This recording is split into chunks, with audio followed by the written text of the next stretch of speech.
எனக்கு அருமையான கர்த்தருடைய பிள்ளைகளே, ஆண்டவருடைய நாமத்திலே உங்கள் ஒவ்வொருவருக்கும் என் அன்பின் வாழ்த்துதல். இன்றைக்கு நாம் தியானிக்க போகிற அருமையான வேத வசனம் நீதிமொழிகள் 9ஆம் அதிகாரம் 11ஆம் வசனம். இந்த வசனத்தை வேத புஸ்தகத்திலிருந்து நாம் வாசிப்போமா? என்னாலே உன் நாட்கள் பெருகும். அதாவது ஆண்டவராலே நம்முடைய நாட்கள் பெருகும். பாருங்க, நல்ல கவனிய, உன் ஆயுசின் வருஷங்கள் விருத்தியாகும். இது கர்த்தர் கொடுக்கிற ஆசீர்வாதம், பிராமிஸ் வர்ஸ், வாக்குத்தத்த வசனம். பாருங்க, நீதிமொழிகள் 10ஆம் அதிகாரம் 27ஆம் வசனத்தில் என்ன வாசிக்கிறோம்?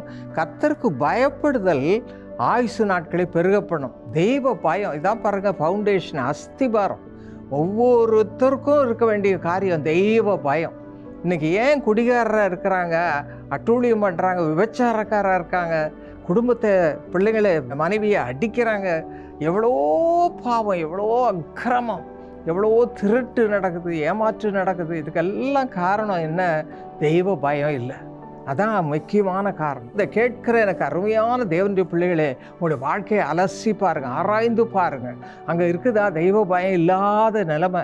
ஐயோ, ஆண்டவருக்கு பிரியம் இல்லாத காரியம் நான் செய்யக்கூடாது. இதாங்க தெய்வ பயம். எனக்கு ஆண்டவர் என்னுடைய வாலிப நாட்களை கற்றுக் கொடுத்த தெய்வ பயம் என்றால் என்ன என்று கற்றுக் கொடுத்த.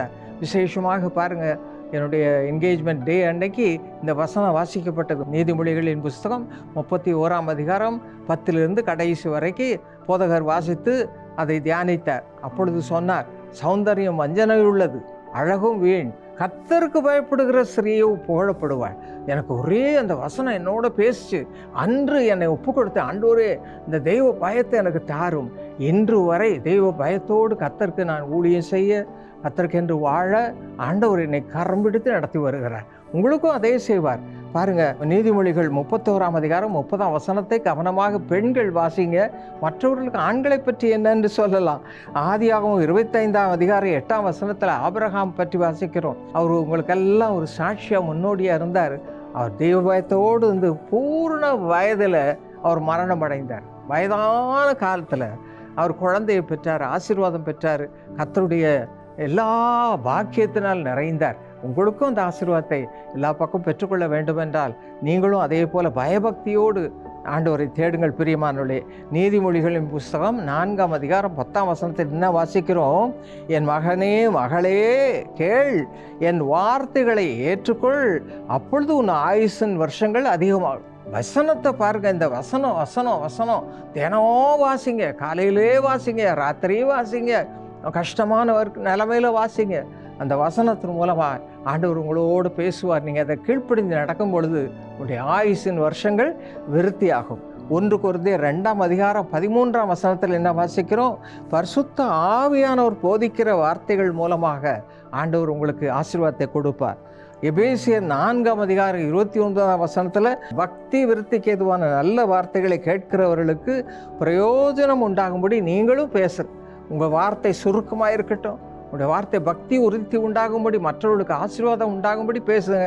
வீணான பேச்சே வேண்டாம். இப்படிப்பட்ட பயபக்தியோடு நடப்பீங்கன்னா உங்களுடைய வாழ்க்கை எவ்வளோ ஆசீர்வாதமாக இருக்கும். இந்த விதமாய் நடக்க எனக்கு கற்றுத்தாரும், என்னோடு பேசும், வேத வசனத்தை வாசிக்க, அதிலிருந்து எனக்கு உங்களுடைய ஞானத்தை பெற்றுக்கொள்ள கிருபை தாரும் என்று நம்மை நாமே அர்ப்பணிப்போமா? இப்பொழுது வாருங்கள், நம்ம எல்லாரும் முழங்கால் படியிட்டு கர்த்தரிடத்தில் கேட்போம். இந்த விதமான பக்திக்குரிய வாழ்வு எனக்கு தாரும் ஆண்டவரே என்று கேட்போம். ஆயுசின் வருஷங்கள் அதன் மூலமாக விருத்தியாகும் என்று வேதம் சொல்லுகிறது. கர்த்தருடைய ஆசீர்வாதம் உங்களுக்கு கிடைக்கும். நம்ம எல்லாம் ஜெபிப்போமா? எங்கள் அருமை தகப்பனே, உங்களுடைய பிள்ளைகளை நோக்கி பாரும். யார் யார் தவறான வழியில் நடக்கிறார்களோ, உமக்கு பிரியமில்லாத வழியில் நடக்கிறார்களோ, பிசாசுக்கு உந்தரலாக நடக்கிறார்களோ, அவர்கள் எல்லாரையும் உடைய கரம் நீட்டி அவங்களுடைய இரத்தத்தால் கழுவும் ஆண்டவரே. நீர் சிந்தின அந்த பரிசுத்த இரத்தத்தால் கழுவி சுத்திகரித்து அவருடைய வாழ்க்கையை உமக்கு பிரியமானதாக மாற்றும். வேதம் வாசிக்க, ஜெபிக்க, தெய்வ பயத்தோடு நடக்க கிருபை தாரும். அதன் மூலமாக அவர் நீடிய ஆயுளை கொடுத்து ஆசீர்வதிய சுவாமி. இயேசுவின் நாமத்தில் இந்த ஆசீர்வாதத்தை எடுத்துக்கொள்கிறோம் எங்கள் நல்ல பிதாவே, ஆமென். இயேசு அழைக்கிறார் வேலை ஆசீர்வாத திட்டம். நெடுநாள் காத்திருத்தலுக்கேற்ற வேலை, உயர்வு, கனம், நிரந்தர ஆசீர்வாதத்திற்காக இத்திட்டத்தின் கீழ் ஜெப விண்ணப்பங்களோடு பதிவு செய்திரும் பங்காளர்களுக்காக டாக்டர் பால் தினகரன் மற்றும் குடும்பத்தினர் அனுதினமும் ஜெபிப்பதோடு இயேசு அழைக்கிறார் ஜபகோபுரத்தில் உள்ள ஜப வீரர்கள் வேலை ஆசீர்வாத திட்டத்தில் இணைந்துள்ள பங்காளர்களின் ஜப தேவைகளுக்காய் சிறப்பு ஜபங்களை ஏறெடுத்து வருகின்றார்கள்.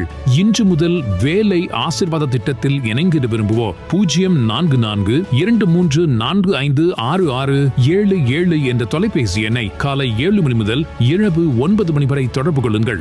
www.jesuscards.org என்ற நமது இணையதளத்திலும் தொடர்பு கொள்ளலாம். மேலும் உங்கள் அருகாமையில் உள்ள இயேசு அழைக்கிறார் ஜபகோபுரங்களை தொடர்பு கொள்ளுங்கள்.